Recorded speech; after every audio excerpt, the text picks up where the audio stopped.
mais essa parte aqui. Agora, a Antioquia se converte, né, em 59 e 60 depois de Cristo. Paulo chega a Roma. Paulo foi levado a Cesareia e esteve preso por 2 anos, durante os quais compareceu perante Félix, Festo e o rei Agripa.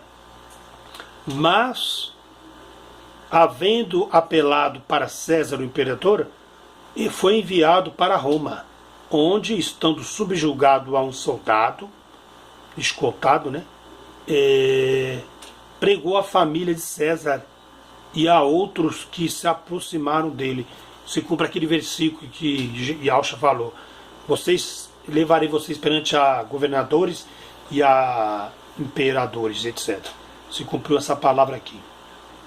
Então veja bem, foi enviado para Roma, e onde, estando subjugado a um soldado, pregou a família de César e outros que se aproximavam dele. Enquanto estava encarcerado, escreveu cartas às diversas igrejas, as casas onde estavam os irmãos, né? Os papiros, os pergaminhos, né? Ele pregou as epístolas. Na Turquia estavam essas casas, esses irmãos, e na Judéia, que havia fundado. Não foi Pedro que fundou essas igrejas, mas Paulo. Mas tudo em nome de Yaucha. Foi possivelmente decapitado em Roma por volta do ano de 67. Daí o Estado romano, ao aniquilar os pioneiros da igreja, começaram a implantar a sua nova igreja dita cristã, onde os ensinamentos são contrários às santas palavras de Iau, com isso tirando o nome de Yaucha, Salvador verdadeiro, e Iau das Escrituras. É como se hoje um galpão qualquer se feche e um líder de uma igreja abre o seu trabalho, mas com o mesmo nome, né? Coloca ali a palavra de Iau, enquanto que a Igreja Católica coloca seus ensinos e dogmas pagãos: acender vela, idolatrar ídolos, orar pelos mortos, que Papa é infalível, então, e várias coisas mais, que Pedro é o primeiro Papa, essas mentiras todas. E as igrejas evangélicas estão seguindo essa trilha. Uma determinada situação pode ocorrer: fecha-se o galpão de uma determinada igreja, mas ao tomar posse um novo dono, ele faz ali o que ele quiser. E os cristãos primitivos viviam escondidos nos porões, nas catacumbas de Roma, que é os cemitérios, e etc. Mas, com o aniquilamento dos verdadeiros líderes cristãos, Roma implantou a dita Igreja Católica, com a sua nova cara, com o seu ecumenismo, numa igreja camuflada cristã, sem princípios verdadeiros de Yaucha. Hoje, no mundo inteiro, todos a veem como a mãe, como a igreja dominante, real e verdadeira. Mas por quê? Onde está na Bíblia que a Igreja Católica é verdadeira e pioneira? Onde e que é a Igreja dos Apóstolos? Nem sequer cita o nome dessa igreja, mas de os Nazarenos. Ela era judia, não italiana.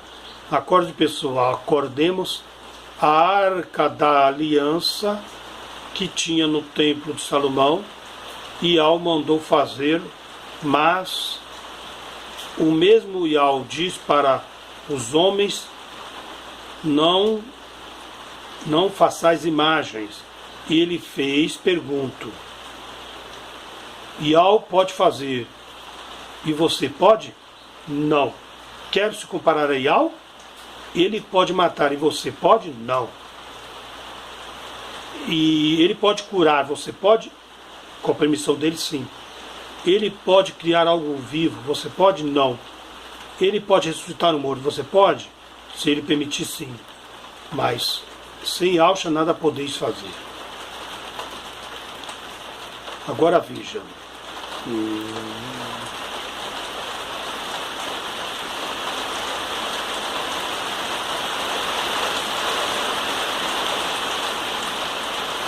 Os querubins representavam os anjos no céu, os querubins, que não tinham a dignidade de olhar para o livro selado. Eles tampam com as asas seus rostos, para não olhar para a lei. Porque só Yahshua era digno de olhar para aquele livro e desatar os selos, ok? Então simbolizava o que acontecia lá no céu. Como está escrito em Apocalipse, que existiu uma arca lá no céu, mas era uma arca espiritual, né? Agora vamos ver. Ele pode julgar e condenar, e você pode? Não. Lembrando que palavras nos julga. O que ela faz, o que ele faz, você pode fazer? Não. Você ser Yahweh não é nada. E ao ser você, continua sendo Yahweh, o Criador. Procure na Bíblia 7 coisas que Yahweh não pode fazer. Me responda se pode. Eu sei, mas não vou escrever neste livro, neste estudo. Procure seu entendimento. E se você pedir a Yahshua, ele irá te mostrar.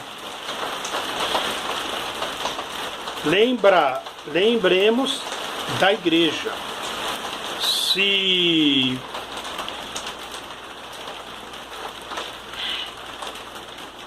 Lembremos da igreja. Eu, dono da casa, se estiver morando nela, ninguém pode bagunçar. Mas se eu não estiver, quem ficar fará o que bem quiser, entender. Isso foi o que aconteceu com o cristianismo verdadeiro. E ao passado alguns séculos, levantou novos ungidos para pregar o evangelho perdido lá atrás, com a retirada do nome de Yahweh e de Yahshua, né? Este trecho da Bíblia refere-se a Yahshua.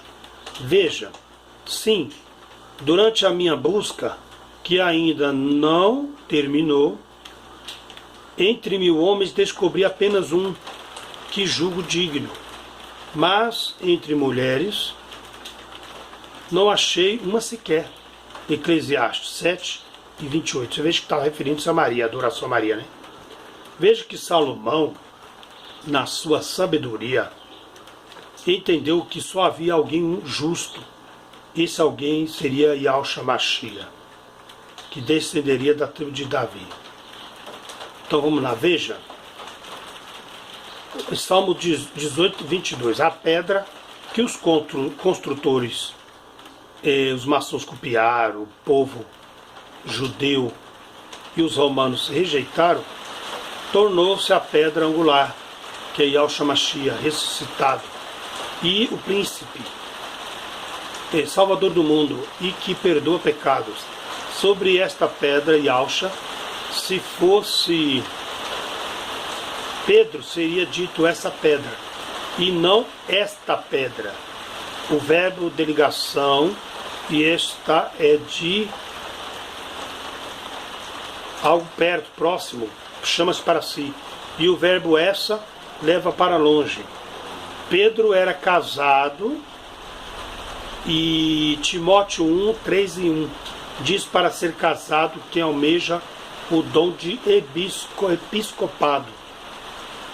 Aquele, Apocalipse 2:17. Aquele que tem ouvidos, ouça o que o Espírito de Al, Espírito Santo, diz às igrejas, às pessoas. Obedecer o que a Bíblia ensina, e ao vencedor darei do maná escondido no céu, no paraíso. Aquele que adentrar no céu, chegar à porta de Yahshua, e não entrar, não valeu nada. Também lhe darei uma pedra. Observação: branca e pureza, representa a pureza, a eternidade, as vestes limpas, com um novo nome, um nome de salvo, né? Para quem virou uma nova criatura, nela é escrito: conhecido apenas por aquele que o recebe. Só a pessoa que é salva que vai entender. Só a pessoa saberá o seu nome. A salvação é individual. Pedro e os apóstolos, exceto Judas, entraram lá e receberam novos nomes também. Assim, entrará milhares e receberão novos nomes.